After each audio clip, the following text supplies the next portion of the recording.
Hello, my name is Jeff. I'm a wizard. Welcome to my channel. Here to bring you another card reading. Today with the subject love. Very simple. Let's look at where you're at and where you need to go, where you want to go, where you don't need to go. I don't know. As always, I dare not predict really where the reading will go because that's been not very accurate in the past. Let's divide into 4 groups this time. This is the picture to choose from. You see this nice little statue of Aries, and then these 3 little chicks and this one little pig, the glass pig and birds. Choose one of these 4 groups. So I have the group 1 is the first little chick, group 2 is the second little chick, group 3, is that a word? Chick? Chick, chick, chick, chick, chicken, chick, chick. Okay. The 3rd group is the little piggy, and the 4th group is the little chick sitting on Aries, the statue. Choose any of these groups, go to the timestamps in the description box, in the comment section. You can choose more groups, whatever. And then I click on it, and then I will see you at your group, and then we will pull some cards and give you some love advice, not from Venus, but this time from the god of war. Hey, like, if you've tried all other things, right? So this will be like a message for warriors, from warriors. Aries is always the counterpart for Venus, like they always have the good sex, you know. So he's got to know something, and I think we all could use with a little bit of a male, like more like male energy inspired approach to love, because we're all struggling, right? Like, aren't we all bouncing around from one toxic pattern to the next these days? Come on, like, we need some help. Maybe that's just me. I need to stop rambling now. I was doing so well, and then now I'm here. Forget me, click on the link, and then I'll see you at your reading. Okay? Have fun. Bye. Hello, group 1. Let's pull some cards. You choose this little chick. This is the first one.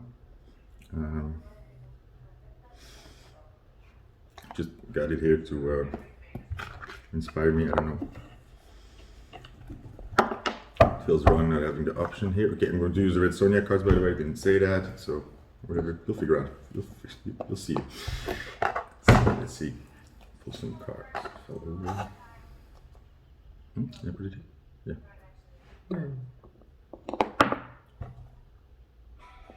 Breathe in, breathe out. Keep your composure. Okay, group 1, love messages. Completely blank, which is a nice feeling. Like, see where this starts, ends up. Already trying to I'm already trying to say how the reading will go, and that's not good. Oh dear. The Hierophant, the first card. Look how she's all fierce. Sasha fierce. No Sasha fierce. No, it's kind of good because the Hierophant is kind of the boring, you know, like the teacher, marriage, maybe divorce. Then I've got here, these are 2 are together. This 4 of Cups. Wait, I'm gonna burn myself with these candles. I have this 4 of Cups and this Devil upside down, but they belong together, kind of. So interesting. 4 of Cups, Devil upside down. Okay, this is gonna get interesting. No, I'm gonna put them like this.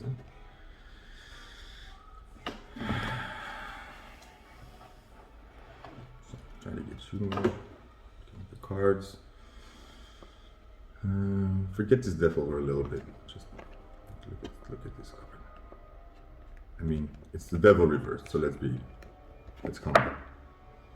God damn it, this chicken just wants to keep falling. What are you trying to tell me, buddy? What are you trying to tell me? Okay, last 2 cards. 4 of Wands, 4.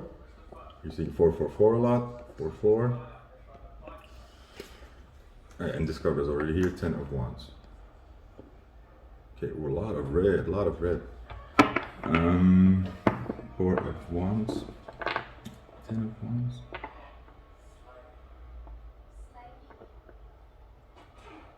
let's see. Four of Cups. The devil, with the devil, with the devil, with the devil, with the devil. It's weird, but it's like I'm kind of getting where it is going, but I'm in the beginning. Let me look at this card. So the Hierophant, like I told you, like I'm thinking about divorce.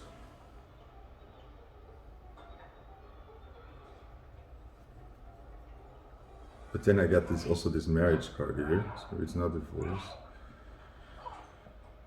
No, something with commitment. Yeah, you don't want commitment because you don't want commitment, but because for you that takes the passion out of it. That takes the passion out of it. It makes the relationship bored, or it makes the commitment boring. This is actually they're saying the same thing. Look, this is saying what you're thinking. Commitment means like the devil. Reverse this. Also seeing that's like lackluster, no passion, no fire, no wild side. That's boring. That's your sort of. There's this sense of seeing commitment as being stuck in something and not being fulfilled, not being satisfied. This is saying the same thing. This is saying marriage is burdens. Okay, but actually it's saying two things. It's saying that it is boring and that you're kind of stuck, and that it gets boring, and that also that it leads to a lot of burdens, a lot of responsibility that you don't want to carry, just a lot of weight.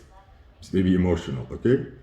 So you don't like commitment, and rightfully so. I mean, what are people talking about sometimes? I have no idea.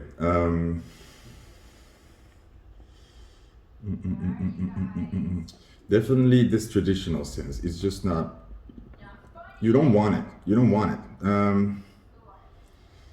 And it's so weird to me that these days it's still such a weird thing to want. It's like, it's on most of people's minds, most of people are questioning this, like,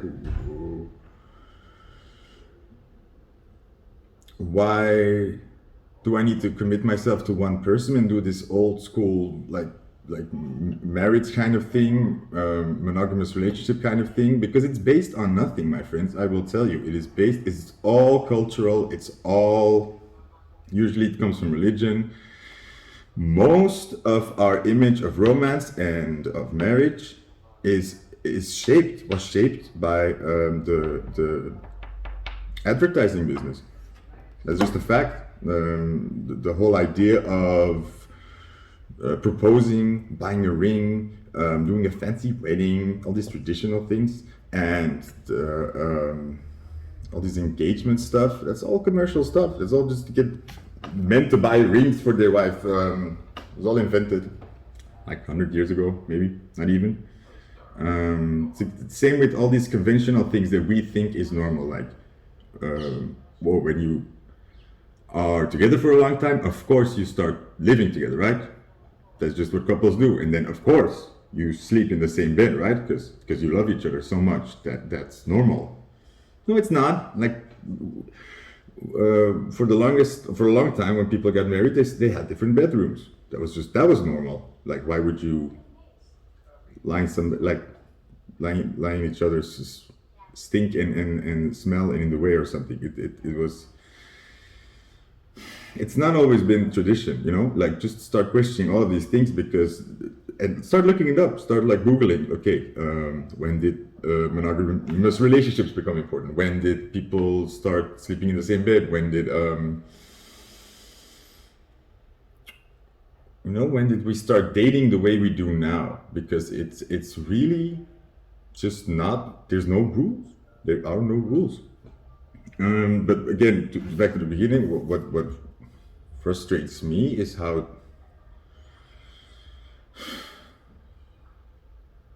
most people I meet somehow still have this. It's like, and when then you talk about it, they come at it with a very strong attitude of, yeah, but this is of course the right way, right? Like, I can see where you're coming from, and it's cute, but hello cat, this is the tried and true way. Like, they have that idea in their head. That's where they're going to, this monogamous relationship. Excuse me, miss. Cat blocking. Okay. let's continue. Getting this voice, we're already done almost, sort of. So that was just a message. This is how you feel about it, and I'm here to tell you that's really fine. But the trap here, okay, the trap here and how to what to look out for is that maybe right now in trying to negotiate this, because I understand the pressure, I really understand the burden and the pressure of trying to just meet people and date and slowly maybe build relationships without having to give into a freedom. How often that I've dated people 1 or 2 dates and they claim you, like, doesn't matter how much you try to tell them like, hey, I'm not really looking for serious stuff, I'm not really this, they just become, they have this expectation of you to also then fall in love with them and then only want them and follow along with their love story. But that's really rude what then people do. It's like, I have the script in my head and you can either fit in it or you don't. And then even when they're together with you, they're sort of putting you in that script while you're like telling them in their face, that's not for me. They just do it anyway. They're just like, oh yeah, that's cute. And then they'll think, well, later he'll change his mind of when he really loves me, of course, this will change. So they're not really listening to you and not really respecting your side. So I get this pressure of maybe taking a stance in this or feeling like you have to defend this point of view. And it's also not fun. Like, let's say you find somebody that you really like, but you have this point of view. You say like, hey, I like you, I want to get to know you, but this traditional stuff is really not for me. And like, just in the most honest way, I don't know what I'm doing. I don't like this old school way. I have bad memories and bad ideas about it, and it just doesn't feel, it's just not something that makes me happy in my head, you know? I just don't see the vision or the picture. You can try that, but and I've tried it, but then the other person, they're like blocked for really thinking about it, instead of like taking their time to like, what do I feel about this? And maybe these ideas are old, but like, in any case, people have to come with arguments like, well, I want a monogamous relationship because I find this and this and this important in a relationship. Or for me, I believe that it does create a bond and it's something intense and that's something you can build upon. And it's sad to lose that potential maybe, or to not try that to see what it does. Maybe something like, you know, it doesn't matter for me, as long as somebody gives me good, sincere,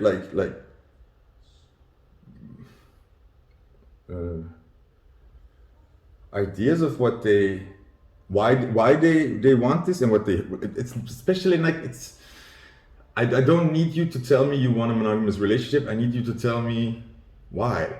What is it that you want? Is it that you want this partnership or the feeling that you have safety or belong with somebody, or why is the exclusivity an important part for you? You know, you need to have some solid answers for that, or at least take the time to think about it if you don't. But these people, they don't think about it. They sort of listen to you, they give arguments back, but it's all very shallow and with this undertone of like, well, like, this is the right way and you're wrong.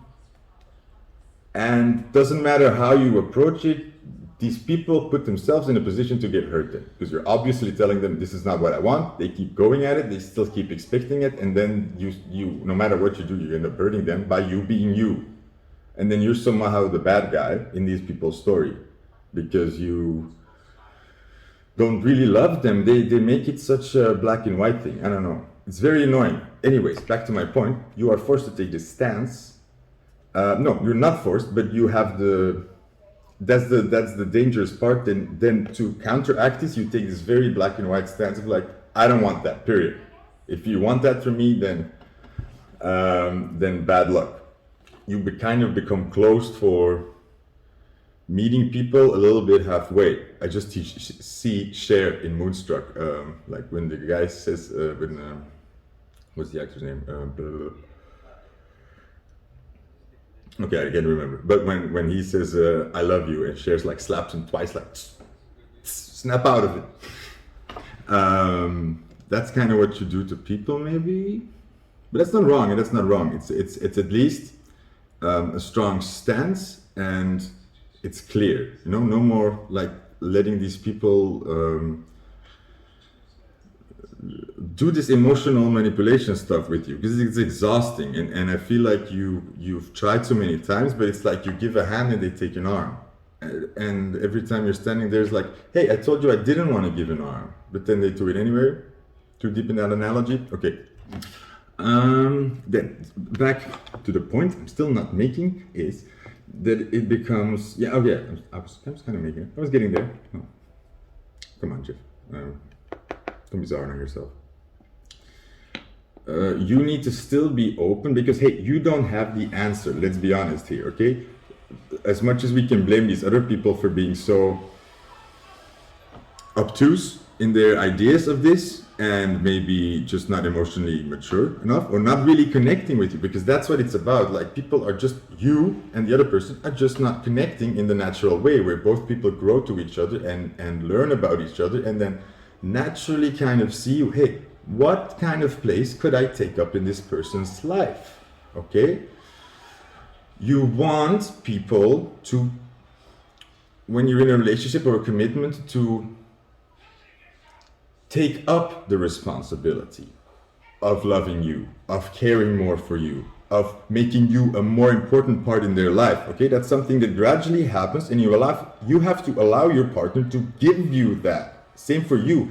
You want to give that to a person. So I think that there are even people here that actually do want a monogamous relationship, but that want to meet somebody that will actually wait until you give it to them because you want to, because it feels good, because you want to give them this exclusivity, not because you want to be, not to give it to them like, hey, I'm all yours.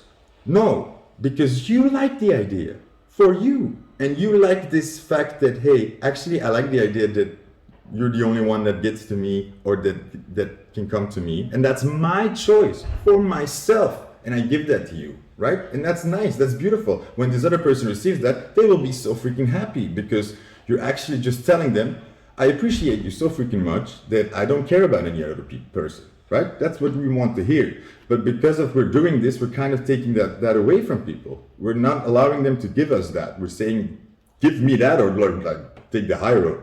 So are they. Like, it's like, hey, monogamous relationship, or you hurt me and you're cold and hey, then you take the high road. Like both people are just not willing to leave the space for the other person to give this. Okay, it's so important because people don't understand in their manipulations. It's like fishing for compliments. It doesn't work because subconsciously you know you brought out the compliment. Okay, so it's like an empty compliment, and it's not fun when people make you say it because then you can't sincerely give them the compliment. You need to leave space for that. That's not something you can ask for. How many people do this in relationships where they just ask for something that is, when you give it, just it becomes insincere because it's not something you can ask for. It's like, give me love, give me hugs, give me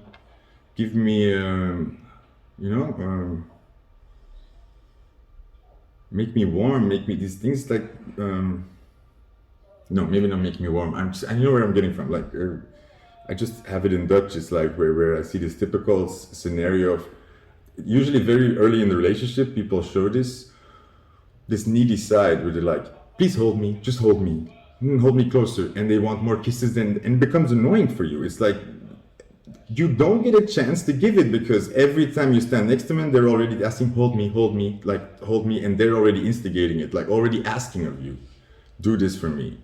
You never get a chance to actually do it, or they come so often with their kisses. It's like, and it doesn't feel good. It's like not a token of love. It's like a token of abandonment issues of how do you say that? Damn, it's like what cats have when you leave them, or like dogs. This attachment, this unhealthy attachment, where they constantly have to check up. Like these people are these little dogs that tip behind you all the time. It's annoying. It's annoying. Space. Doesn't mean because you're in love with somebody that you get to own all of their life, or that even that you that you get to be a part of their entire life. Also, again, a misconception that just everybody seems to think, if I'm in a relationship with you and I love you, then of course honesty and all these things are important, but it comes down to if you're happy with the time and energy that somebody gives you and you feel like there's a balance, then that's fine. If that means you see each other 2 days per week or per month, that's fine. A relationship is a relationship, period. You don't need definition for that, okay? Any contact you have with another human being that can last from a day to a month to years is a relationship, okay? There's no law that then comes to define this, like, oh, that was a serious relationship, that was not a relationship. Like, they only dated for 2 months, that's not a relationship. No, every relationship is important, how small it may be. Oh, and we all know this. A weekend we can have, a passionate weekend can be emotionally so much more important for us than a 3-year relationship. A fleeting moment with somebody can change our lives. An 8-year relationship with somebody can barely have no effect on us, okay? And then it's you lose track of what's important when you start defining it, when you start saying, hey, what are we? Are we a couple now? Are we this? Are we really dating? Are we serious? There's a level of trust there that doesn't need to be doesn't need to be shaken. It's like asking somebody, hey, what are we? It's like asking, because this is so difficult. You're asking somebody to start giving you words or terminology, and you're not even on the same page. Because I say marriage, you see something in your head, I see something in your head. When I say relationship, you have an idea, I have an idea, and you could talk completely next to each other. This is where conversations in relationships go haywire fast, because you're not exactly talking about the same thing, right? You say, hey, you say in the beginning of dating someone, hey, I'm still seeing other people.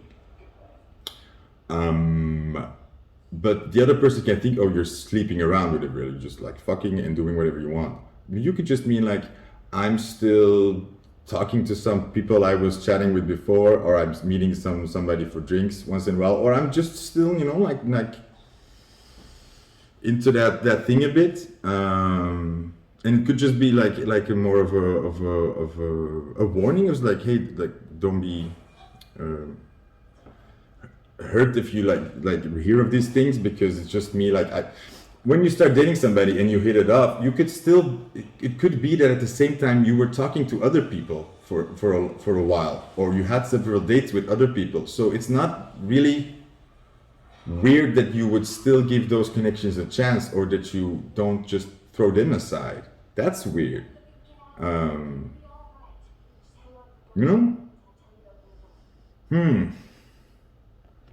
I think relationships become very burdensome when you start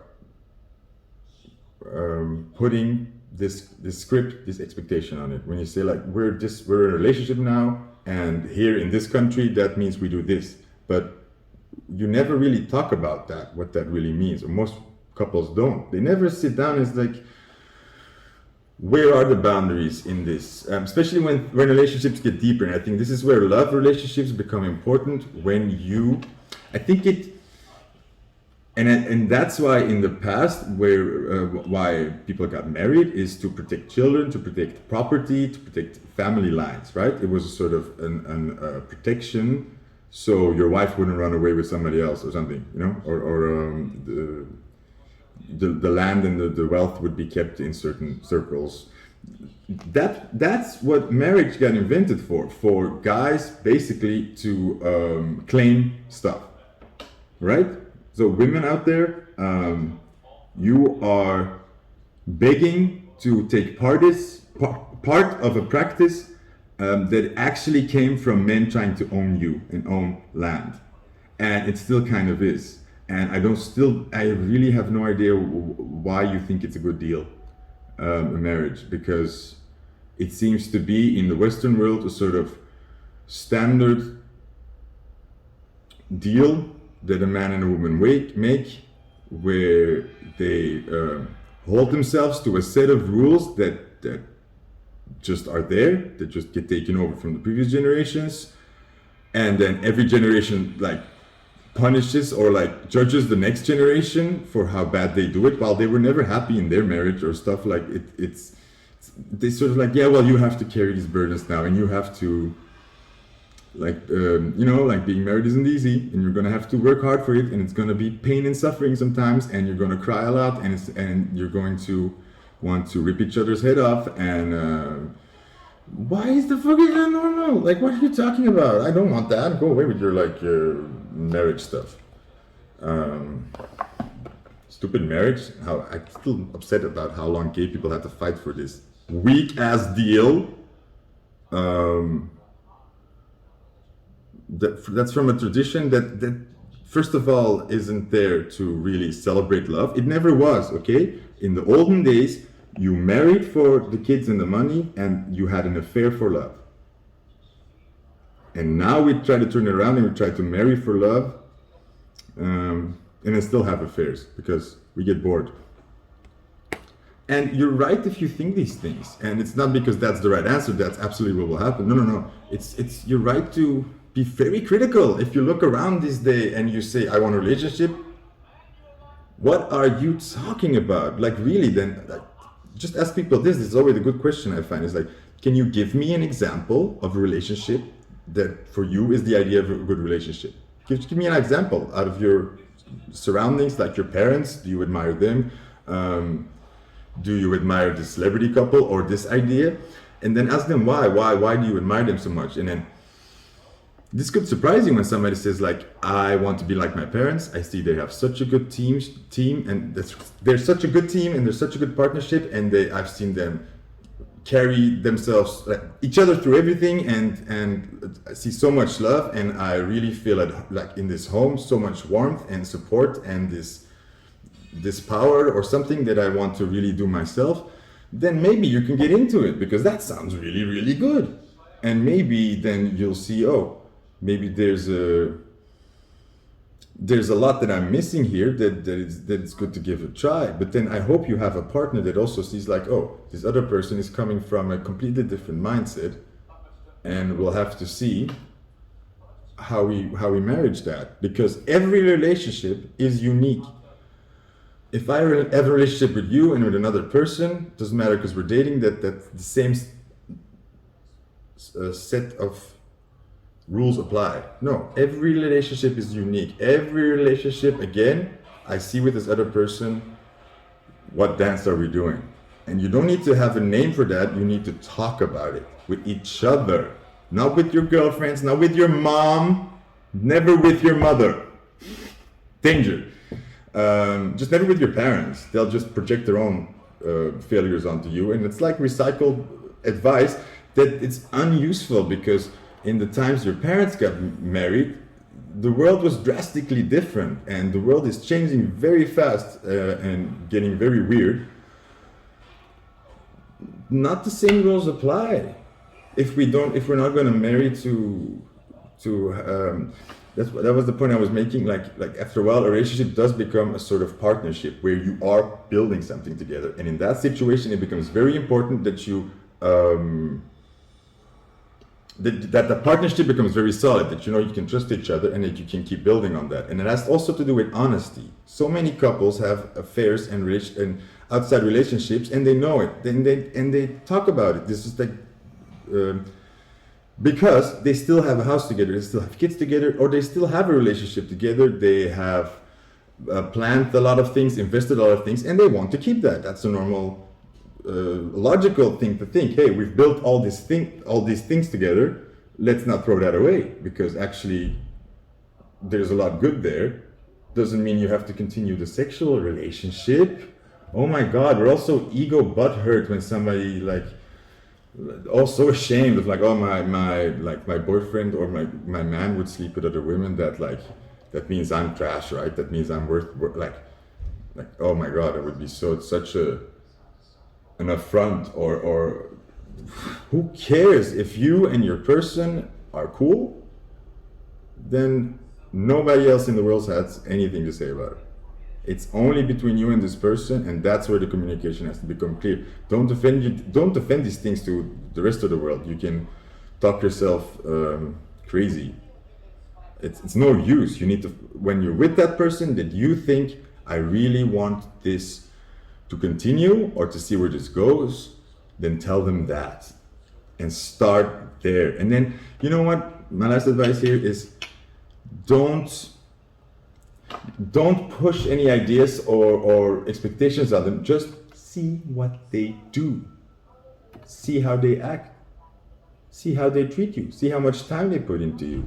See how sincere they feel and how open they talk about things, or see how much space you take up in their life, or how much space they make for you.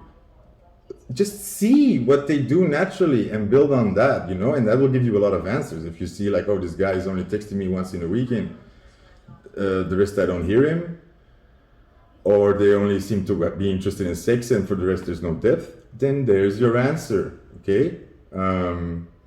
Just see where it goes, and maybe after a while you see that this person stays over more and talks more and they come open, and then but stop putting your expectations on it. See what they do.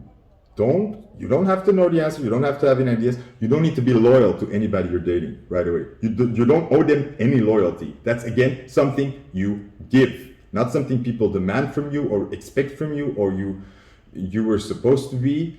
No, that's something you give. And if people start testing that very early on, not a good sign. Very bad sign. Because you can maybe prove it once or twice in the beginning that you're loyal to them, but they're going to keep doing it, because it comes down to them they can't accept this, because they also see that commitment is waiting for you to hurt them. So that's not going to happen. And if they commit to you, it will be under false pretenses, like people who live double lives. They just do this with everybody. Hey, I love you. I will be there for you. Oh my gosh, I love you. I'm going to take such good care of you, and I'm going to always be there for you. And I'm going to always be there for you. And I'm going to always be there for you. They're like Oprah giving out their relationships. I'm going to be your husband. I'm going to be your husband. I'm going to be your husband. And it's going to be amazing. And everybody's going to be happy, right? And I think if they just talk to everybody separately, what's the problem? I make everybody happy. This is where another big danger zone is in these relationships, especially in intimate relationships, guys. Stop trying to tell the other person what you think they want to hear. Stop that.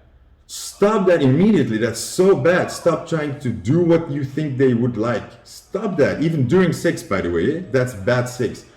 You're not supposed to be thinking, what does this person like? What am I supposed to do to make them happy? That's bad sex. What you do during good sex is you think, what do I like to do? You see that body before you, and you just see like, what do I want to touch? And you poke it.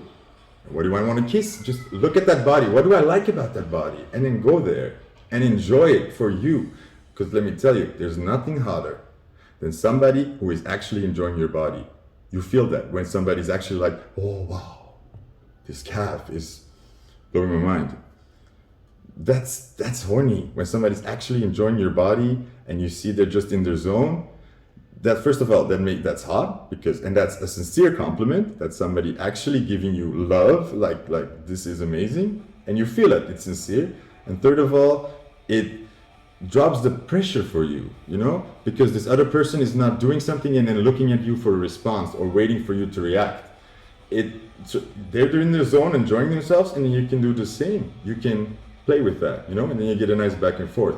Stop trying to say to, react the way you think that is most pleasing to them. Or if you're afraid to upset them, this is what so many guys do. Or no, that's just their bullshit excuse afterwards. Like, well, I didn't want to say that because I was afraid it might upset you. Bull freaking shit. Like, pay attention here. When guys say that, they mean, translation, I was afraid that you were gonna be angry and annoying and make things more difficult for me.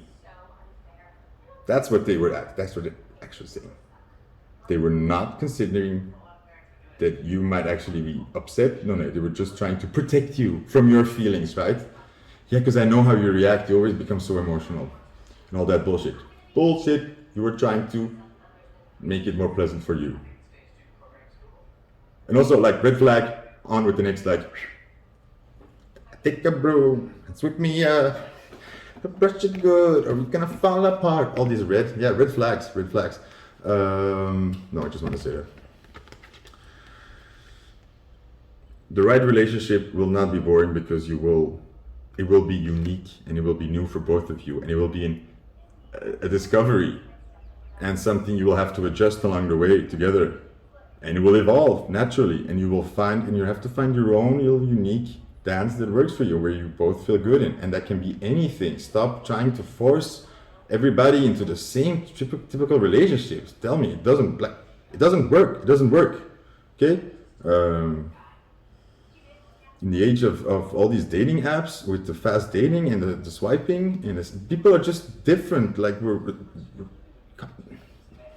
interacting differently. Stop fighting that. Stop judging that. Everybody's slut shaming each other. Like, well, obviously that's wrong. If you have more than this time sex a week or with different people, then you probably have a problem that can be healthy, right? No, that's so bad because we're all judging ourselves. Because that's also a trap. Then we go out a couple of times and we have a lot of nice interactions. We have some dates, and then we suddenly all have this break. It's like, well, that's far enough now. Let's now focus on real life again. That's been enough fun. Whoa, too much fun. Danger. And the problem is, then we try to kind of make it work with those couple of dates we had instead of seeing what's out there more.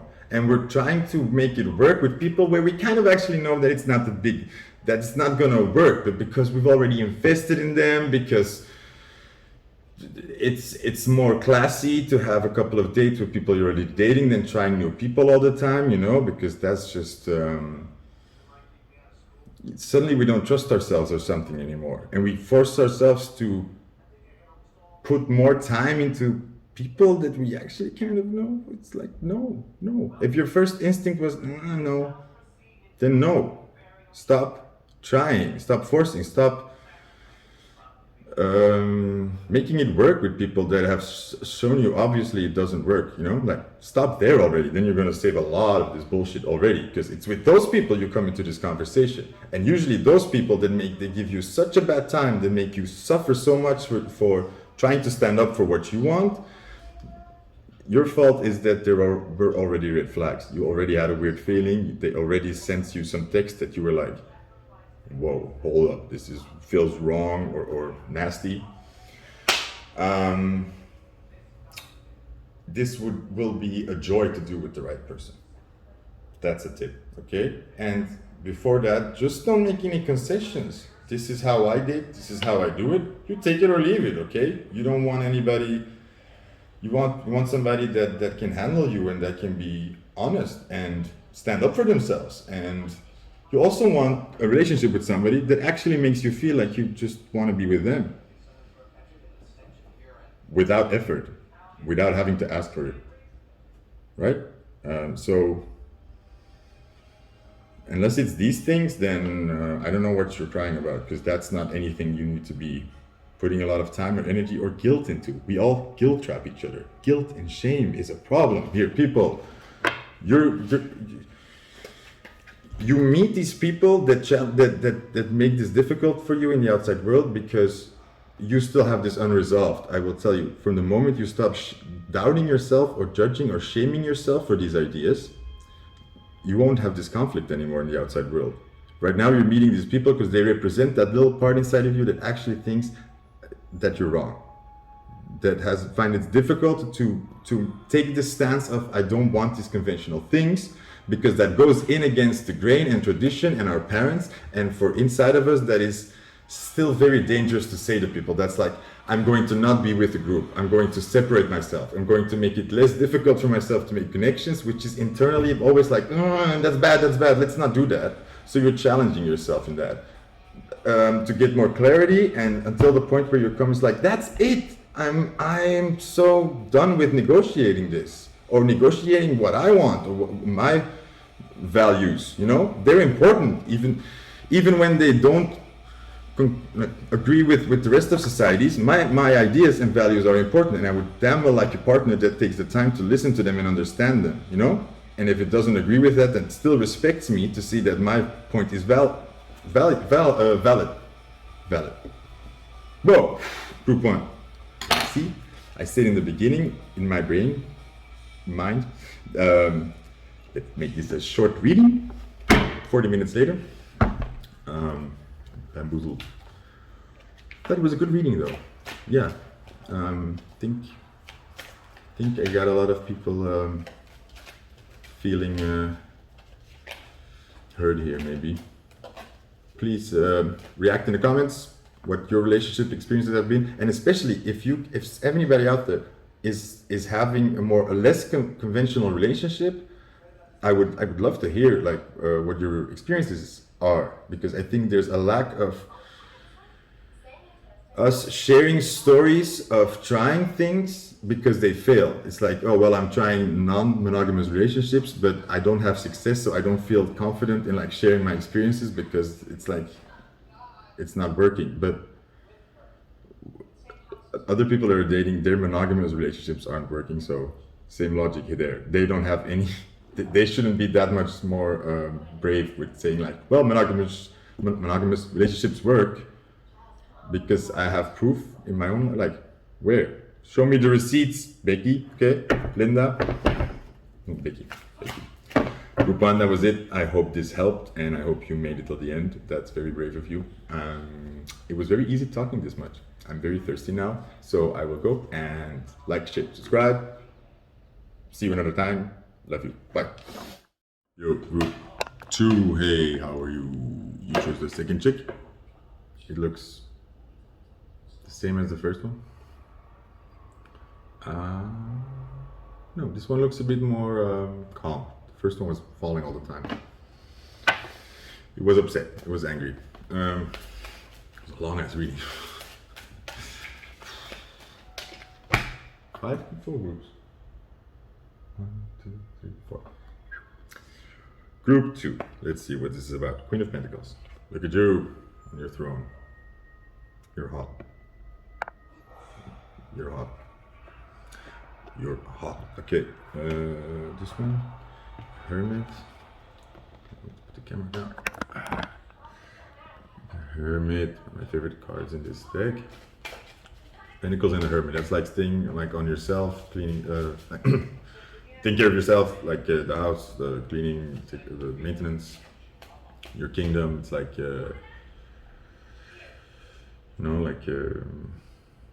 that's that feeling you have when you've done all the cleaning, vacuuming, the laundry, the table is empty, you're like on top of things. And then the Hermit is being alone.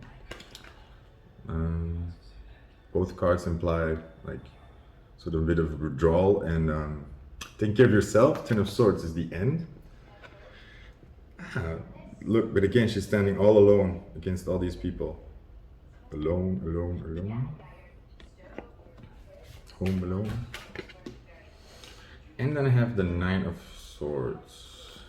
But you are not afraid. You are not afraid. Alone and Unafraid. That is the very good song. I will put the link up in the description box. I suggest you listen to it. The lyrics are quite beautiful. And she sings, I'm alone and unafraid in the places we join. That's very good. One more card. No planning. No worries, no planning. I read this card, it says. I'm just gonna put it here.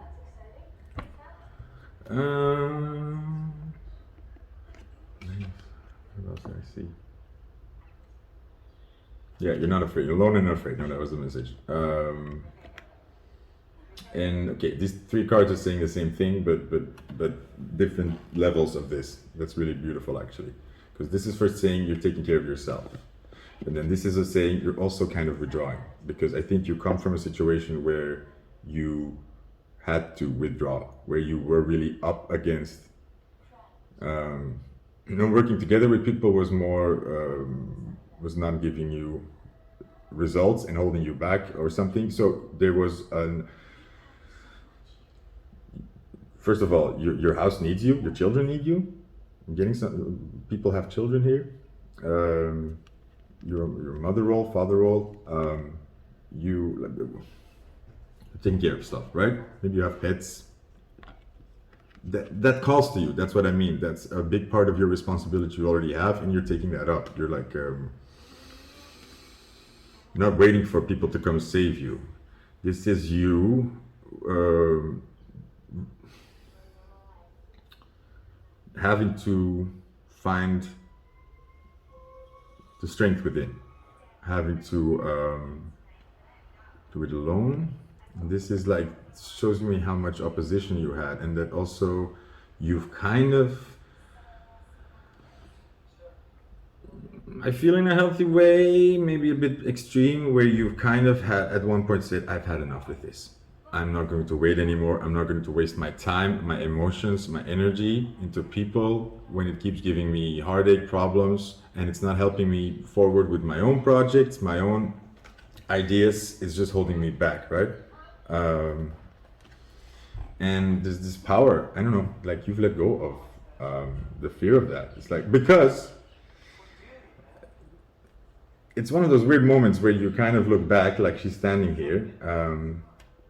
Maybe before you were afraid, this gave you nightmares.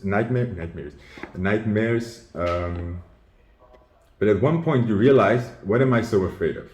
Being alone. Well, I'm alone already, and I've been alone because all these people that gave the illusion that they were helping me or they were there, actually they were just taking away from me. I did it all alone. I was all alone. All the difficult parts, that was just me and me getting through it, or a lot of them, okay? So you're afraid of something that's already happening, and you're also realizing that it's the running away from this a little bit, or it's the actual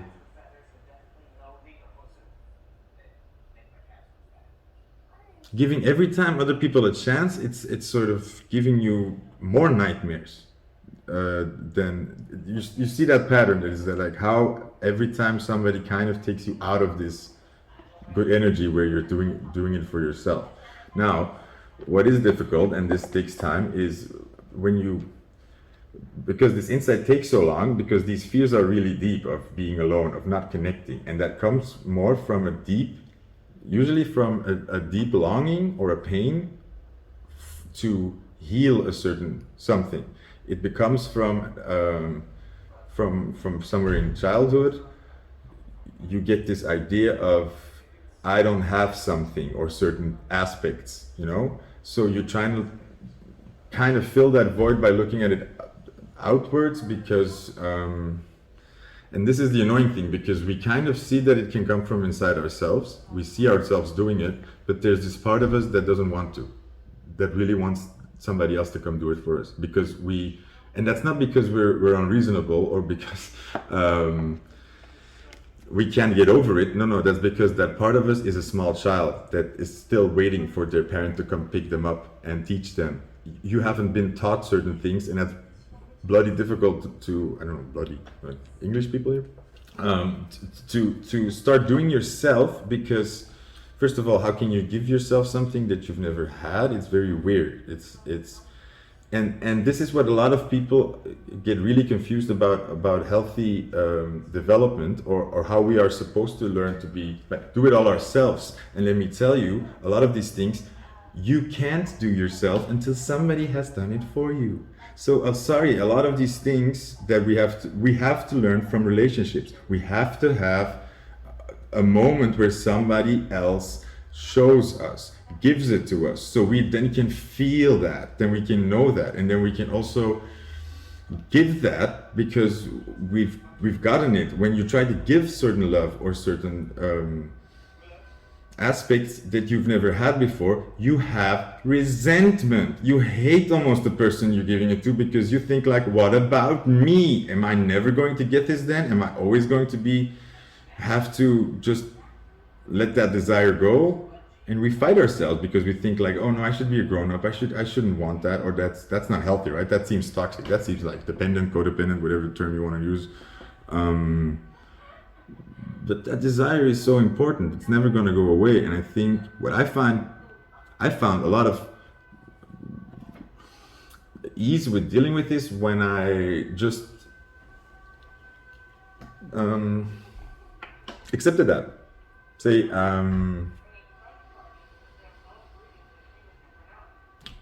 look, I'm from experiences. I've noticed that waiting to get that part that you've missed or to get this justice, but it's not about you wanting justice, right? It's not about you saying like it's not fair.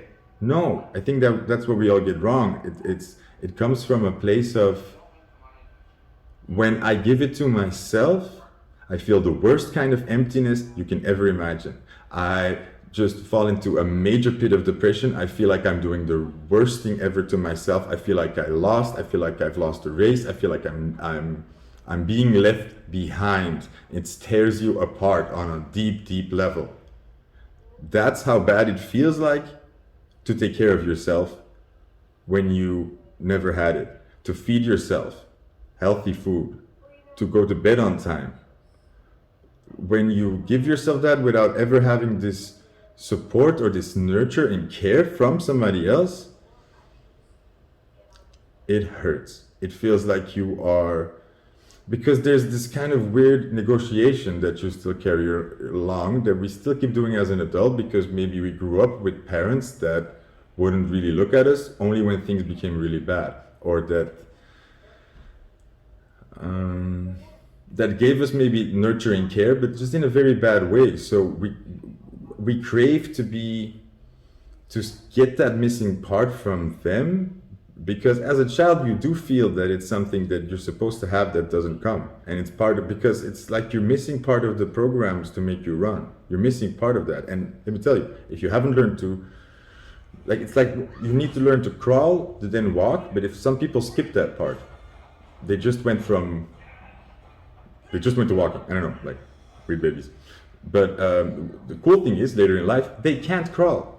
It's they see somebody else crawl, and they go into position, and they can't do it because they skipped it. So it's not like something like, oh, that's just easy to learn, right? Like, why would you be bothered with that? It's actually something fundamental. And if you haven't taken that fundamental step, it's you don't know how it feels. And that happens to us a lot with like with the muscles in our body and stuff like that. If you never like use them right, or you never use certain muscles, you don't know that feeling. You don't know, like if they tell you like, oh, squeeze these muscles, you're just like looking forever to this sort of invisible place that you don't know what it is until you maybe like squeeze it one day, right? So it's awareness. Lost my train of thought. Okay, so then this Three of Wands, no planning, no expectations. Maybe a little bit group 2. The advice here is don't stop dreaming. Don't stop wanting these things. Oh yeah, that was the point I was trying to make. What helped me a lot is saying, hey, I've seen now enough that I need to do this for myself, because it's not going to come from the outside world. I feel it. I felt it very strong, and that doesn't mean that I then learn it. It means that I sometimes have this insight, and then my emotions take me to the completely opposite side again later. But you grow in this, right? You slowly start seeing, and that's my first big tip here. Don't be mad at yourself then when you see the insight. You see that you need to do this for yourself. You understand that nobody's going to come save you, that that's not healthy, that that's not a foundation to start looking for a partner with, or that you're asking people to give you something that is not their responsibility to give to you, right? So we're always negotiating with the outside world. It's a lose-lose. You always have to like make concessions, like, oh, I'll find somebody to help me with the money, but that means I'll have to take crappy behavior, or they get more of a say about what I do or the potential. That's giving in. That's like negotiating on things you shouldn't be negotiating on. You know that. But then these moments come when you're very alone and you really, really, really crave it, and you just can't go on one more night without having it, and you make other decisions. And that's fine. That's so fine. Stop judging that. That's a very natural process, okay? But this is how you sort of fix that. This is how this becomes softer, and how you stop hurting yourself, because that's kind of what you do. You go in, you see how much this hurts you, you get angry at that part, and this part gets some more power, so you go into this role. But then after a while, this part becomes angry at this part, because it's like, we're alone, we're all alone, you're pushing people away, I don't want to be alone, I don't want to be alone. So you're constantly in conflict. And you can remedy that by saying, in the first place, like, okay, look, I see we have to do it alone, and I see we need to keep going no matter what. We can't stop, no matter how good the next person is, no matter how bad they are. We need to keep doing this fundamental thing for ourselves and not let other people deter us. However, and I still have this desire, I still want somebody to save me, I still want somebody to come help me, do these things for me. I wish I could like have these experiences. I really, really want to feel that kind of love. I really, really want this. That's fine. You will get both. You will get both. Be honest. You can want both, okay? But and then you will allow yourself, first of all, to be more open for these experiences. You won't be so afraid of them, because you'll realize that if this fails, I'll have my back. You won't give up on these parts again and switch back and forth.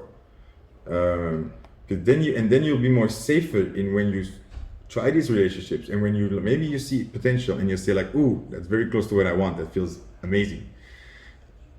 But instinctively, maybe you already see like, feels like a bit of a pattern again. Feels already like some unhealthy things are coming to the surface.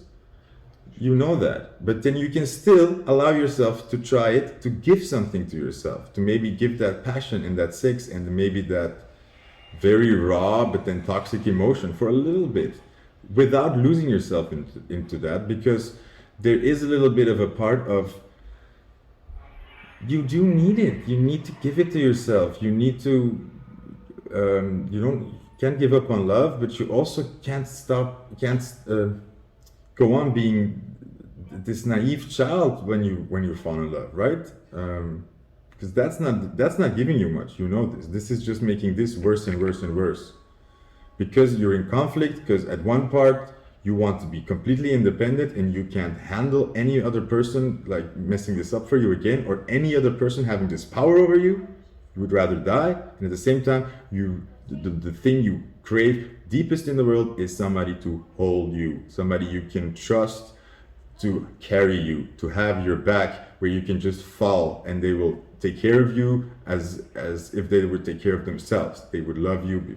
You would be a precious thing for them that they, we want to protect. And I think people get it wrong that then they want that forever. No, I think that is something that when you can fall in somebody's arms for a while and have them cover it, I think that's something we just need to feel a little bit, just to grow up. We need these experiences to grow up, because emotionally you're still stuck in the past. So you need to catch on where you left off, right? So you need kind of other people to give yourself this. You need other people. There are 7 billion people in the world. To think that you do it all by yourself is very arrogant. I heard a clip from Til Swan, and she's also said, like, she explained it really well. I'm not going to be able to do that now, but she sort of makes the point of that part in your brain that tells you that you have to be able to do it all alone and that you can't depend on anybody. This is like, does that sound like ego or spirit, the universe? That sounds like ego, because the universe is everybody. Why would the universe say you have to work alone? That's never how it works. That's like one cell in our body says like, sorry body, like I can't be dependent on you, that's super toxic. I'm going to try to be a body all by myself. That's cancer. Really. Don't be cancer. Seriously. That's the point I just made. That was it. I hope that helped you and inspired you, because this is difficult. Don't be so hard on yourself I think don't underestimate how much you already do for yourself, how much you already carry, how far you've already come, what you've survived, how many people that have been in your way and you still manage to go further, and you still want better for yourself. You still want all of it, and you're supposed to, okay? But I think there's a middle way here where you say, I'm going to focus on my plan no matter what. And in the meantime, I'm going to explore my relationships and my emotions and my social stuff because I need that, I want that. And you can have both. You can become very independent and then still find somebody to takes care of you. And I think it will come when you really trust yourself, because right now you're doing trust exercises and you're kind of,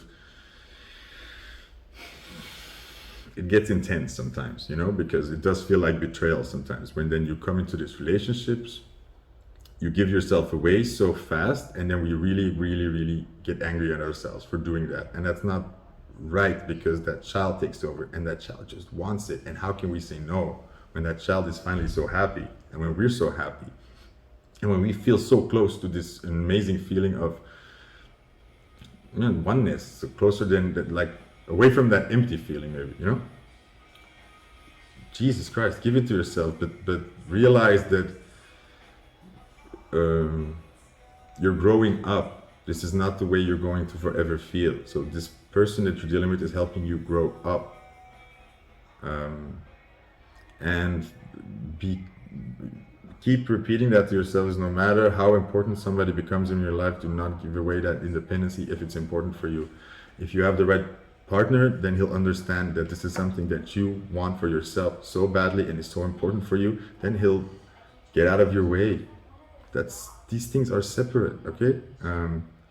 And then he can still be that partner you've always dreamed of without impeding your independence, because then the deal for yourself is, and that trust has been established, where you know this person can help me, but if this person falls away, I'm still going to my goals, okay? This person is not the determining factor in my success or me achieving it or me being safe.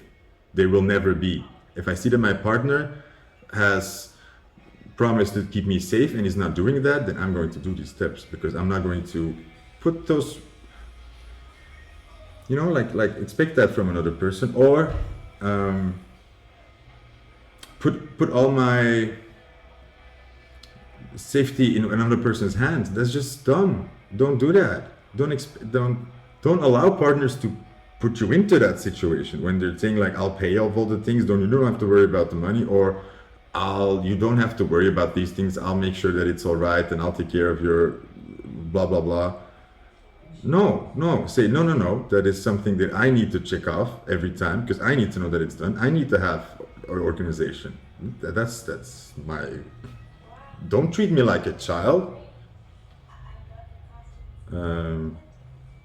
because that never works out right. Don't give people control over aspects of your life where you need to be in full control. And when people then take advantage of that control, don't be angry at them. You gave that away.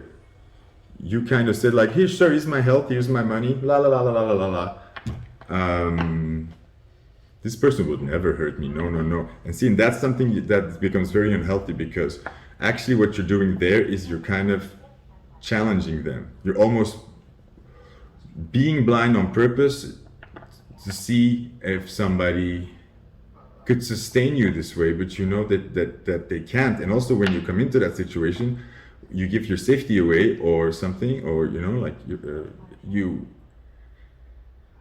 even when you're madly in love, you trust this person 100%, you would die for them. When you give your safety away, a part of you is going to feel anxious. It's going to feel not okay, and it's going to almost get paranoid, trying to get you to, is my person trustworthy? And maybe you're going to start testing that, or you're going to start, because you have this blind spot that you don't know, and it's your safety, right? And that gets tricky. So just never put that in somebody else's hands. And if it is in somebody's hands, start slowly taking that control over. You can do that really smallly by just starting with small things, like figure this out, figure that out, just ask this. Start getting your ducks in a row, because they're your ducks. They're never ever going to be another person's. You know, when you have parents for a while, yes, they're their ducks too. And that's the growing up part. You kind of want somebody to show you how to take care of ducks, you know? Ducks. Watch my video, Dating for Ducks. Might help you. Group 2, that was it. Hope you enjoyed this. That was interesting. Okay. Like, share, and subscribe, and I will see you around in another reading. Have a very nice day. Bye. Hello, Group 3. You chose the little piggy. It lost a foot at one point, so I put this little citrine chip on it to like give it a little orthopedic. What do you call that?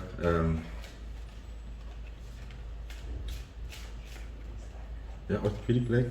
Yeah. Not sure in English. Don't want to say anything wrong. So first card, Justice. The peacocks. That's good. It's fun reading this because I have no idea where this could go. Like, this could still be like very different messages. Previous two were good. Oh wow, look. Same card here. Look at these two cards. So you're feeling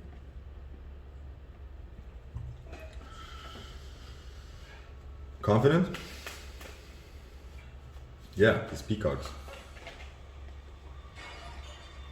Seven of Swords. That is almost the opposite scenario. Because this would be a scenario where you have your justice, where you, I don't know, where you get your karma, your good karma or whatever, and you are thriving again. This is kind of after the battle where you have to swallow your defeat and leave, or take what you can get, or some sort of thief card. Thief. I don't see it as the thief, sort of. I most of all see it as somebody leading a battle scene and taking what they can get. Taking what they can get, that's an important part of it. Huh? I mean, King of Wands upside down. Okay.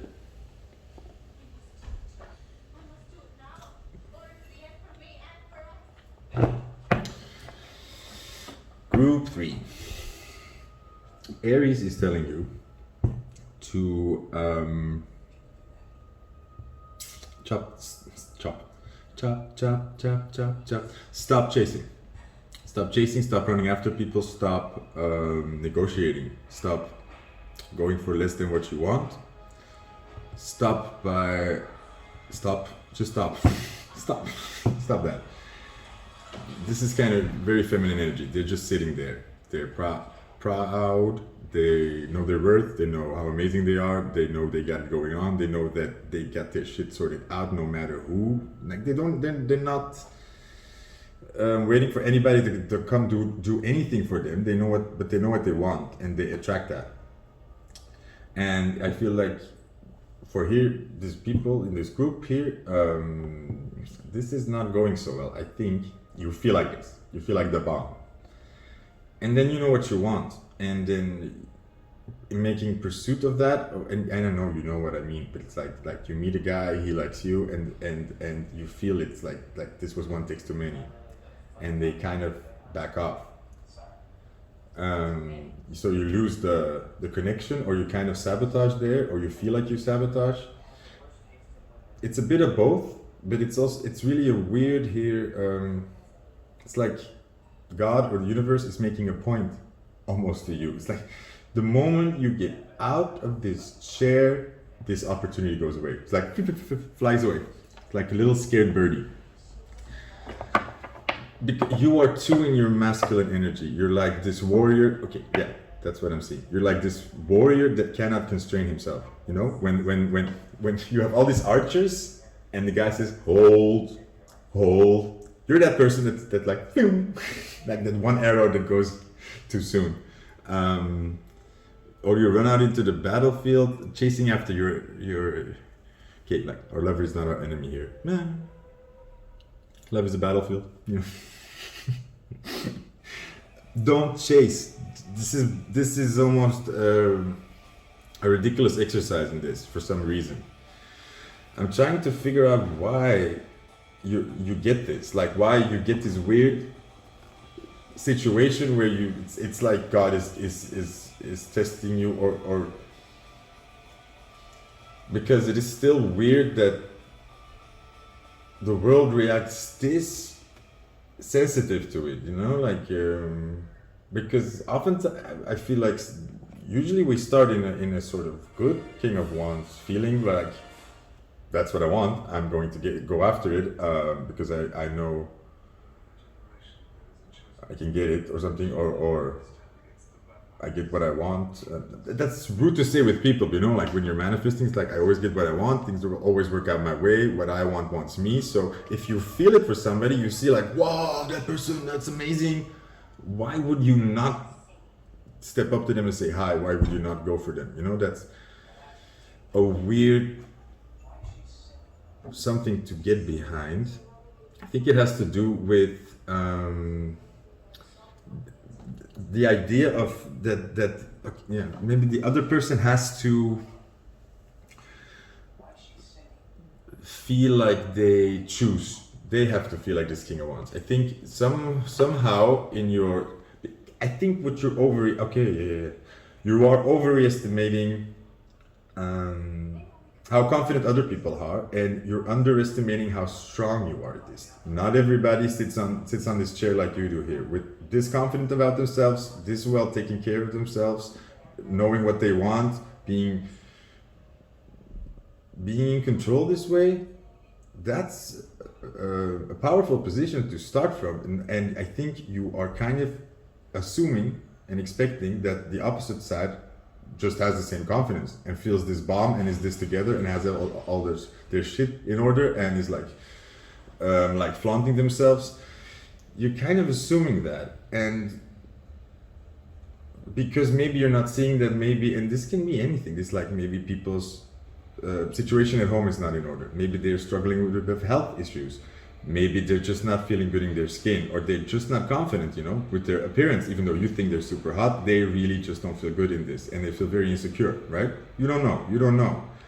But because you assume this maybe, and you come on too strong, then it's more like you are forcing people to feel like this when they don't, and that doesn't feel good.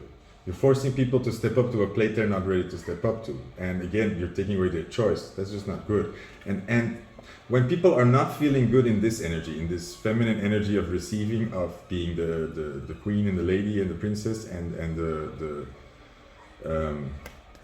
having it all together, you know, it doesn't have to be a feminine. It can be just like if you have it all together and you're feeling really good about yourself. If this other person is not, and you're also taking away their potential to go after you, to take this power, to show themselves, because if they're already not like feeling this well, then they can at least show up for you in this way, or feel confident in that, take up that masculine role. And that's a bit what it's about, that masculine role of chaser, of wanting to get the girl, or, you know, whatever sex you're interested in.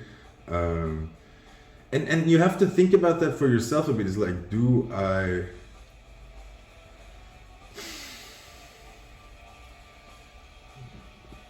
But I'm getting, if you're meeting this block, somehow it becomes important for you to be more passive. I think it's more to do with you are...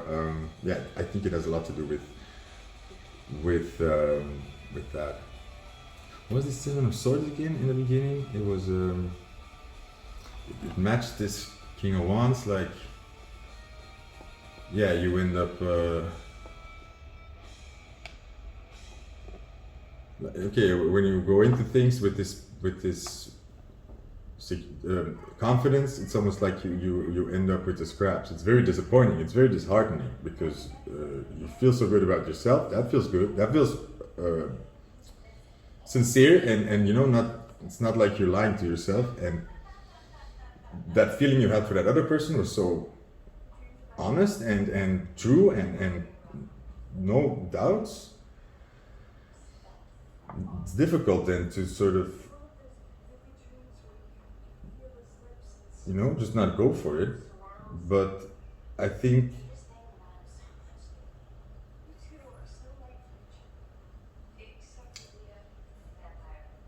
Yeah, you scare people away with this because you come on with too much confidence and too much, and that's then you should never have to lessen yourself or make yourself smaller to make somebody else feel good. But it is about allowing people the chance to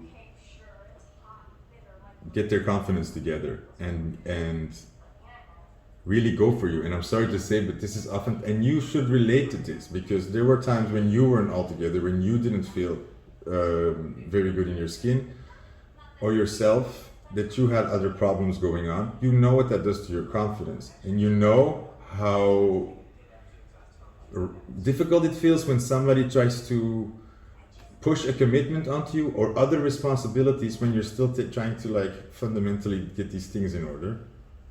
It just doesn't feel good. And also when people are then shining in this and you're suffering in this or like failing, it doesn't feel good. It's like in contrast, you know, like putting a poor person in a rich man's home is also contrast. It stings. It stings. Putting a very, very sick terminal patient next to in a room full of healthy athletes, that stings. You know, no matter how enlightened they are, that contrast is heavy. So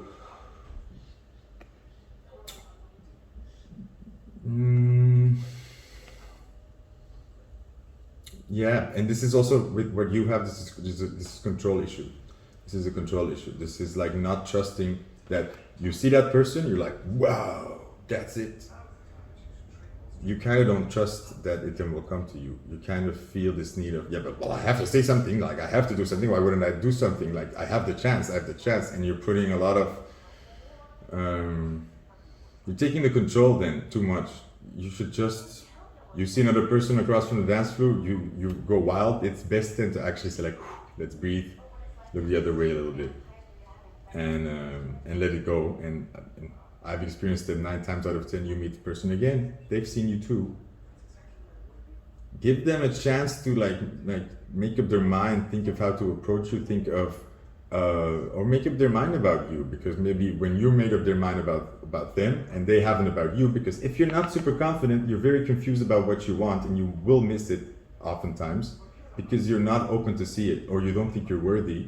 So if they don't think they're worthy and you know you're worthy and you see it and everything is fine,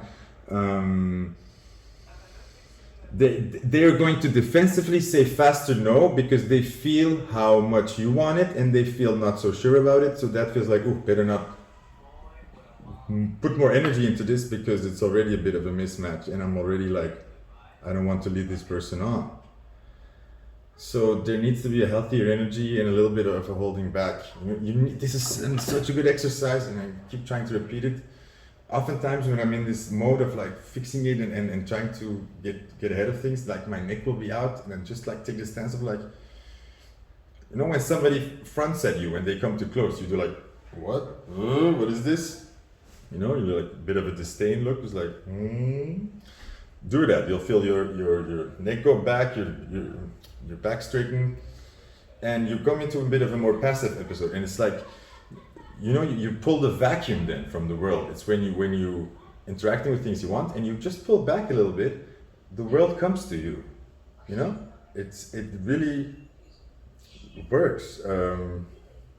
It's like you can lead people that way. If like let's say you're kissing with somebody and you just slowly move back, you can get them to go really far, right? That's kind of with the energy. You need to learn to create this healthy, a bit of a vacuum or a space for it to come to you. Otherwise you're always pushing it away. If you're always moving, this energy is just being pushed away because you need to go through it.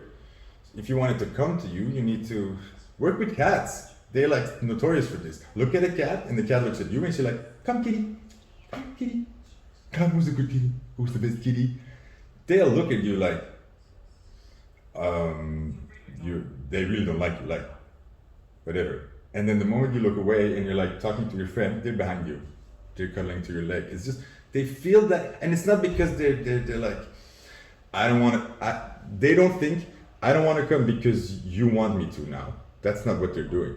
They feel this focus on them and they're predators. So that for them, that feels dangerous. You're the stranger. All your focus pointing at them, looking at them, staring them in the eyes, waiting for them to do something. That's an incredible amount of focus, and in the wild, that's a predator. You're just a predator. So a cat's never going to come to that. You show a cat that you're safe by looking away from it, by showing it like, hey, you're not a threat to me. I don't have to keep my eyes on you, and I'm not a threat to you. I'm not hunting you. Hunting. That's how a cat knows you're safe, because then you say, hey, I'm so chill around you that I can look away from you. And then the cat will copy that. But if you keep your focus on it, the cat will just like, nope. Because that's just their instinct, that's just their survival. That's normal if you live in the wild and you walk to everything that's with your eyes fixed on you, you're gonna have a bad time. Stop fixing your eyes on people. Learn to look away, that's a trust something that still needs to be built in you. I think you feel so confident here, but in this getting what you want part, there's still, you're like I don't know how to get it, like what can I do? And then this sitting down becomes more aggravating.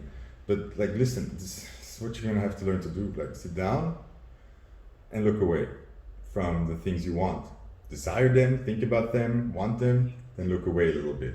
And then approach things very gradually on, you know? Because I feel like this also comes a bit from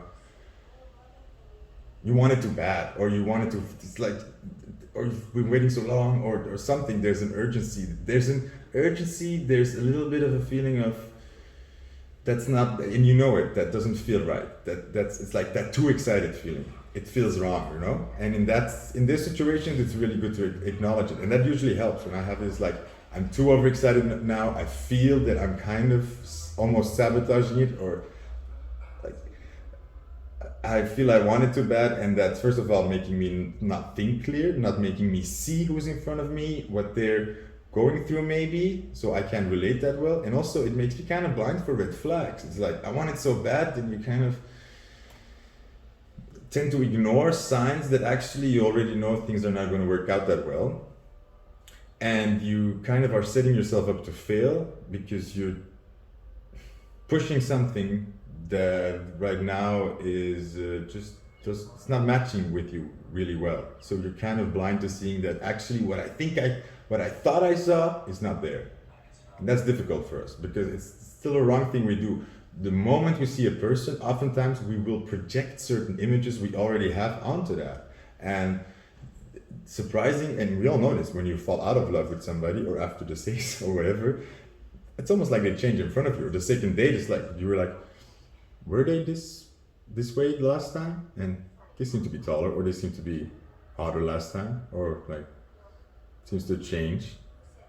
So our first impressions are often really filled in with what we hope to see, expect to see, allow ourselves to see. That's also a thing. We only allow ourselves to see what, like, how good certain things are. And this is a sad thing that happens. So don't be so insulted when you see this person that you know that's the person for you, or that's the perfect person for you, and they don't see that in you.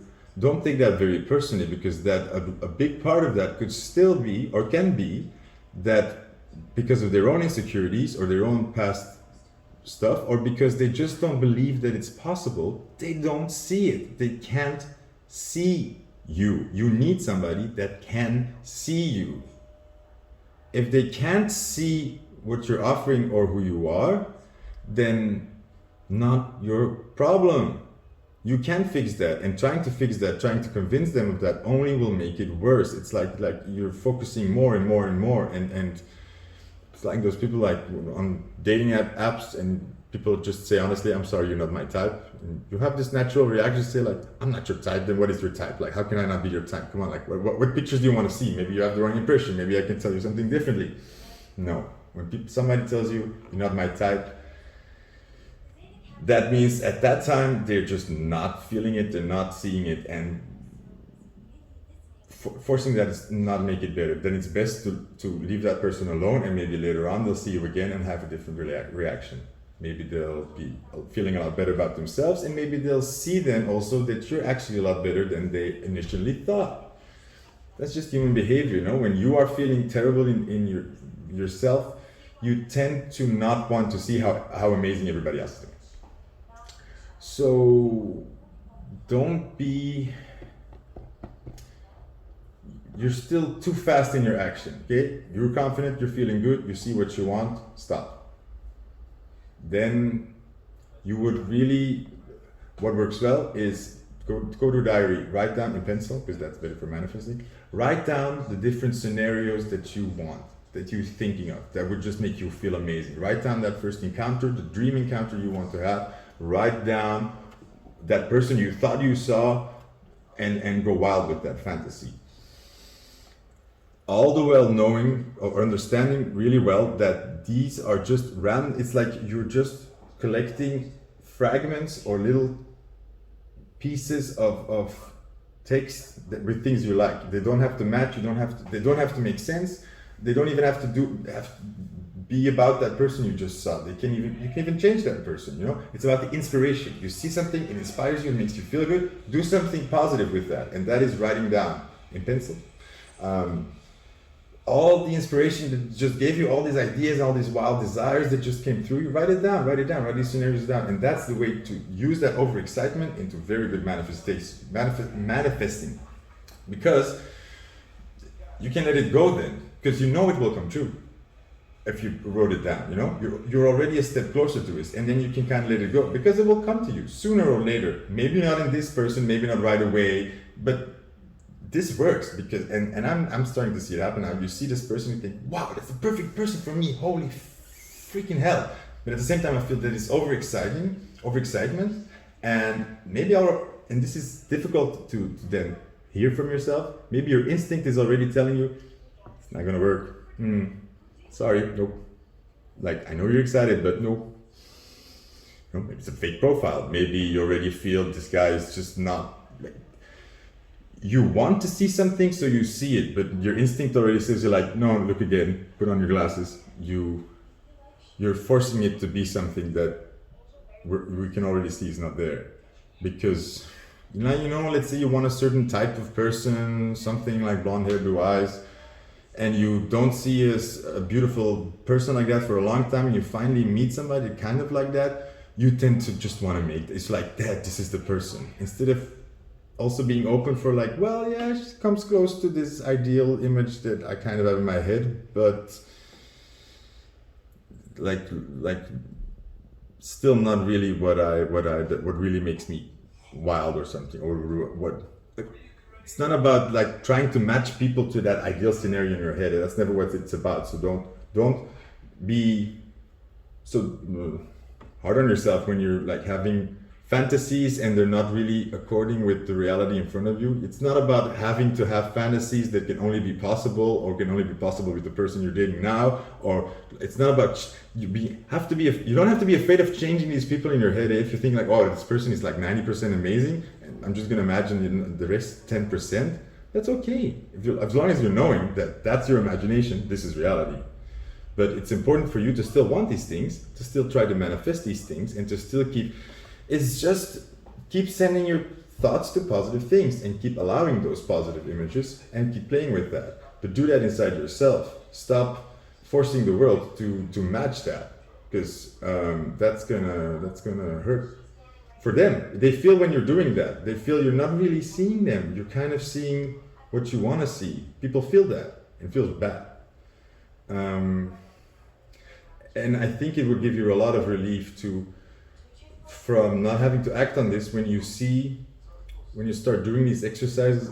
You can just do this in thought. You don't have to write. You can just say like, I'm going to take a nice shower now, a cold shower, and just think in the shower of all these nice images that I have and how it would be and how I would like it and what I would like it to be perfect, and just sit in that and then see how it comes to you. Okay? And let go that it has to be this person right in front of you, because oftentimes it's not, and then right around the corner the perfect person is there, like better than the first one. But we often delay that by just by sticking to this first person, we're like, no, this has to be the one. Let's try it again, and let's keep wanting this person, even though they've shown us they don't want it. Let's keep forcing that. We stick onto this one person, and instead of just saying like, okay, it's not it, sorry, next one, and there's the perfect one. You know, this could be next day, but because you like keep forcing it, it like takes months. Or you get very heartbroken about this person because it just doesn't work out, and you're so disappointed, and you're like, it never works out, and this is so painful. Because, first of all, I say this a lot in this reading. First of all, blah, blah, blah. And then I never say second of all, or do I? No, I think I'm at a point. I'm going to stop here. Like I was wanting to go into probably the same thing again. I can talk about this for a long time. Wow. This is interesting psychology, yeah. I hope you could recognize yourself in some of these behaviors, or maybe the other way around, I think, because not everybody will be this person that's super confident and goes for it. I think a lot of you will be in the opposite position here, where they feel like they have maybe somebody like this, or maybe you have encounters with people that really, really want you, and you feel very pressured, and then they just seem to go away again before you can make up your mind. Just understanding where that mismatch is happening, and it's okay. It's okay. Don't ever torture yourself with thinking, oh no, I've let the one go, or this was the best girl or boy ever and she's gone, or this I lost something really good. That's torturing yourself. If you can just say, ooh, that was actually really what I wanted. I wish I could have that again, or that's exactly the direction I want to move in. Just recognizing that. That's what I want, and I'm sorry that I maybe lost it, and I hope that I can be better. I hope that I can take these opportunities better, that I can see them better, that in the future I can learn to dance with these opportunities better, because there will be more. The devil will try to make you believe that was the one. That you lost it and it's never coming back, and that these chances are very few, and if you don't take them you lose out and you need to get very lucky. That's all the devil talking. He's trying to make you believe that it's just not possible anymore and that you have to give up. No, for the love of God. Also, God doesn't want you to cry too long about these things, because if you trust that you will get in the end what you want, why would you cry too much over spilled milk? Get a paper towel, clean that up. Next. Quickly. Okay. Ooh-wee. Like, share, and subscribe, please. That would be very nice. Any donations are always welcome. I feel really compelled to say that here. And I hope you enjoyed it, and I will see you around for another reading or another video. Sit down. Doing nothing is the most successful for you.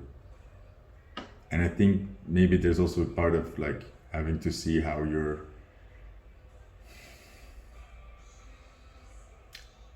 good at receiving in other aspects, or maybe sitting there and looking pretty, and I think you have this being on your own, really like covered, and learning how to be your own, like teacher or coach, or like give yourself confidence. Those are really big skills. Doesn't mean you know all of them, so it's really okay if you are faulting in some aspects of this, where you're like, I can be the queen on my throne all day for these things, but when it comes to love, I'm just a sucker and I run after every rabbit I see. That's fine. Just start to learn these things about yourself better. It's like, okay, I'm really bad at this. Yeah, I did it again. Nope, I see myself doing it. And it becomes very funny when you start noticing. It's like you can see yourself fucking up right in front of your face, and then it's like, oh geez, like and then it doesn't take long to break the pattern. Then it becomes really fast, because you're starting to take the exercises fast. It's like, okay, I fucked up again. I'm trying to be better. Go again. There's no need to like wait 3 months, wait a year, or get very disheartened and then stop dating, because it's tricky because after we meet somebody and it doesn't work out, we do have a grieving period, and maybe we try to get back on the horse too fast and we try to rebound too fast because we're kind of, and this is what we often do, is we lose something that we thought we had, and then we try to sort of replace that or get back to that feeling of what we thought we had, get back to that in love feeling, that possibility, that potential, and then we're trying to force that in the next date. You know, it's like we need it again, so the next date has to be good, and then we're kind of just not going about things in a very chill way. So take time to be ready to date, to feel like the queen on her throne again from there, you know, not the queen running after things and then she can't sit still at home. So, too far in the analogy. Group 3, hope you have a very nice day, and all the best with love and stuff. Bye. Hello, group 4. Wow, that was like radically different than how I thought I would say it in my head. I thought I would just say like, hey, group 4. And then, hello, group 4. What happened there? Weird. Same thing, I got the statue from ARES from the shelf, and then I just started saying, Hercules, Hercules, Hercules. Ooh, look at his butt. It's a tight butt. Stop touching the butt now. Okay. Group 4. It says MS. Back. ARES.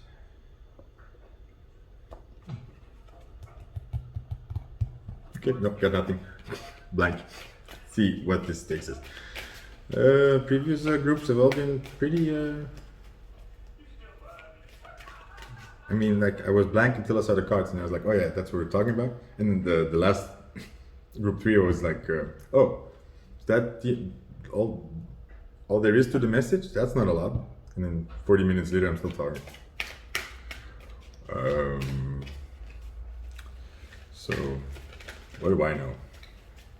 I can't predict, I have to stop. Okay, this is something for you, group 4.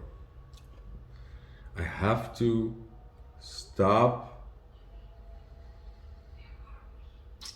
putting these. Okay, so I start a card reading, right? And let's say that intuitively, instinctively, I already kind of know where we're going, where we're going to end up. But then I start by kind of saying like, I want it to be short, I want it to be this. And then it's like, yeah, but that's not what we're getting right now. So it's like a bit like you get on the roller coaster, and right when the braces close or when you're stuck, you're like, oh, I want this to be, have 3 loopings and go this fast. And when you got on a wooden roller coaster or something, it's like you're trying to adjust your order, right? I can't put my finger on it, why it's per se, but I do it with the cards all the time. I just know that stop starting with saying like, oh, this is going to be a short message, or come on, like let's get through this, or this, like I want this to be. It's resistance to something that's already there. So the fact that I'm already saying it usually proves that it's going to be a long message, because I feel the need to like fight back and call upon a short message. And that's already time wasted, already friction. That's already me. I think even I make it longer when I say that, because then maybe there's this energy of me trying to rush through it, would make it more chaotic.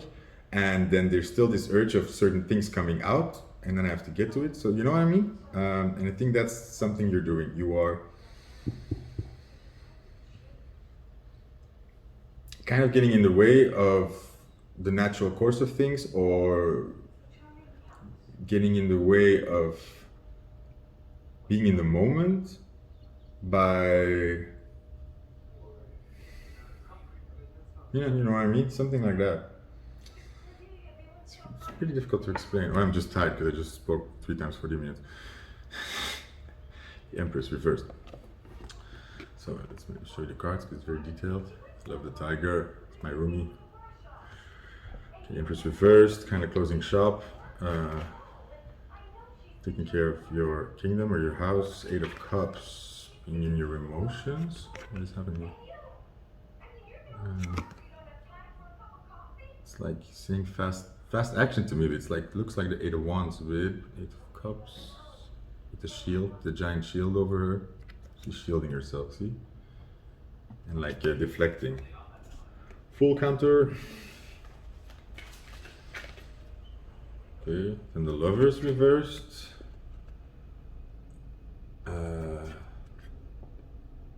That could still be a lot of things. And then the World reversed.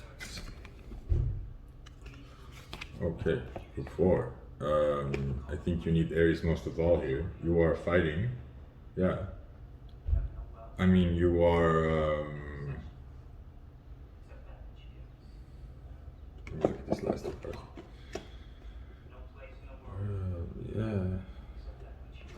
Same scenario going on here. If you look closely, this card, there's this guy holding her in restraint, like hanging her up almost, and here's this hand that's got you. It's got you. It's upside down.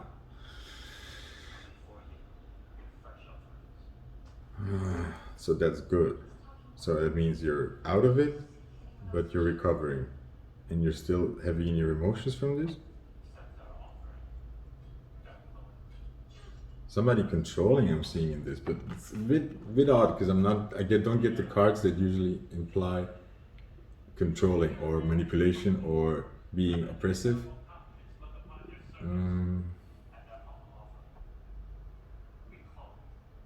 No, this really implies that you really have to look at the pictures here. Look, this is talking about a situation where somebody had you in their hands, in the palm of their hands, or chasing you. Look, like the world is supposed to be in front of you, open, and it's like you're looking back at this hand. It's got you, and it's like almost a shadow. And here somebody also has you wrapped in their situation. So I'm seeing this as the Lovers is normally about your values, what you want, what you stand for. And I think this was a situation where you were being dragged in a situation that's not aligned with your values. You were sort of in somebody else's web. But again, that's not the card for that. It is the card for being somebody else's web, sort of. I'm blanking. Like Six of Pentacles more. No. I think the pictures just work really well here. Okay, what I'm seeing now, look at her eyes are so closed here, and also this nebula here, this mist. It's like somebody was, like hypnotizing you or gaslighting you or making you not see certain things. They were causing you to be asleep, or you were asleep. Whoa, what is going? This is like the other groups. I get it really fast, and this one's like, yeah, being your emotions, deflecting, closing shop, closing. Normally, the Empress is like the face of the Emperor is the one that's making the moves and making the hard decisions, and the Empress sits there and receives the people, listens to their complaints, is reasonable, open, there to help out with sort of she's the mother of the kingdom, so she's open to hearing the problems and seeing, like listening. But upside down, it's you can't do that right now. You need to take care of the kingdom, and you're just not open to be receptive. You're not receptive. You don't have the space to listen. You don't have the space to deal with anybody else right now. Yeah, I think you feel it when you're around people. Things should feel nice. You should feel connecting. You should feel like you're connecting, but you're not, and you just feel sad. And you're even having trouble seeing if this is about the person in front of you. You just don't feel it. You are not there. You're not there. Your heart is not there. I'm sorry. I'm so sorry. Okay, that's what these cards are also saying now. That's what I'm seeing now. The world upside down is kind of saying the same. You're not there. You're not connecting. And the Lovers reversed. Okay, that's also saying like you're taking time to align yourself, to get back. First, you need to know who you are and what you want. You need to be inside of yourself, agreed with that, before you can go out in the world. That's what the Lovers reversed often says is you are still working out what you stand for or where you stand on something. So you are in update mode, you know, like you're downloading new updates, you're getting reprogramming a bit. Ace of Swords upside down, so not the right idea, the wrong idea. What is the wrong idea?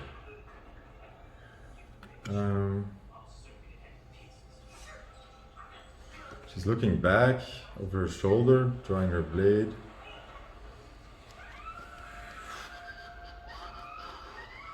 Not the wrong. So, the King of Cups. Again, same scenario. Look, King of Cups, somebody holding you with this knife. Upside down.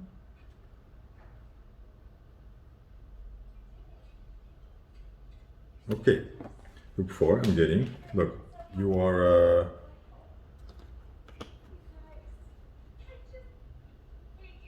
You're a bit stuck in this, I think. Yeah, this seems to be going on, or you emotionally, it seems to mess you up a lot more than you initially thought it would, or it keeps messing you up, and that is because you're not blaming the right person. You are not. Look, she's looking back. She sees the answer. She knows where to hit. You're not looking in the right place. You're looking at yourself. You're looking in the future. You're trying to fix this with the future. You're trying to fix it with yourself, and you need to look back at this situation, this person, or past situations, and start putting the blame where it belongs, where it freaking belongs. You are carrying guilt and shame that you should not be carrying. You need to talk to somebody about this, or really do some thinking time, soul searching. You are carrying blame, and it's like you're not understanding. Somehow you're not understanding really well what happened, or I think maybe you met somebody that was really awful, and it's like you're still taking too much responsibility there, where you're like, well, yeah, I also was a part of this relationship, I also wanted this, and you are kind of copy pasting that to the future. You're saying, well, you know, like, okay, this person was really awful, but he really, like, or he or she, they really get you down. They really get you not believing in it anymore, disheartened, or really like they got you with their empty heart. You know, they're pessimistic, they're cynical, they don't believe it will work, and they projected that on you, and then you're carrying these ideas still with you. Yeah. You've taken over somebody's beliefs or ideals, the lovers again, and you're carrying them with you, and that's why you just feel this pessimistic about new love. You just don't believe it happens because you got so close to it and it was awful, so you kind of are so disillusioned that you're like, I think I'm setting myself up to fail by believing in this, or by wanting this, and by being so trustworthy to people. This old person, this old situation made you distrust people. They made you think you were a fool for believing them. You were stupid for trying this. You were stupid for wanting this. You were stupid for thinking somebody would care about you for this way. You were stupid for thinking that they wouldn't hurt you, and that's not true. That's not true at all. And I'm feeling this like, I feel like tears coming up. Don't let this one bad person ruin it for you, because they're one bad apple. You need to keep trying. If they make you not believe anymore, then just carry you with them in their sad little world. And they already did that once to you, where their sad beliefs made you like feel bad for wanting something from another person, from wanting their love. And because they punished you for that, for wanting good things from them, from wanting things that you deserve, they made you feel stupid for that or something.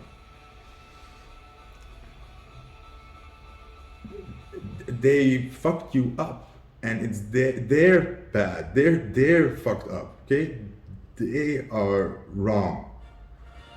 Don't adjust yourself to fight with these demons like this, because you're trying to not be so hurt again or not be so vulnerable again, but you're becoming like them this way. There's this one quote that really springs to mind is, don't look too deep into the abyss, because the abyss looks back at you or something, you know, it's looking into you.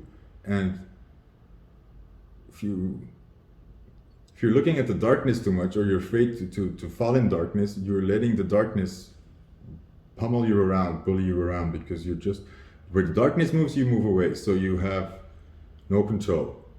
You need to go back for what you want. You need to take back what you want. You need to go back to the beginning and say, with that person, what was good? What did I hope that I wanted? What did I want to get in the beginning? You're still allowed to want that, and you're still allowed to, you know, they took it. It's not your fault. It's not your responsibility. This was really awful. They were bad. They were really bad people. Okay, stop making that. That's not normal. That's not normal. Not everybody's like this.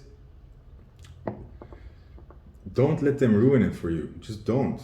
Think back. Think back. Where did I let them stop me from wanting things, or feel stupid for this? And I think your confidence is shredded. It's like they took it.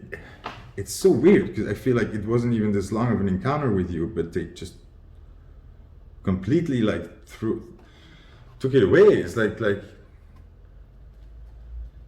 it's hard to say why, but I think it has to do with old pains it's an old pattern in some way or another, I think. No, I'm pretty sure. This is a small situation that happened that got you way more fucked up than you thought it would be, but not because of this last person.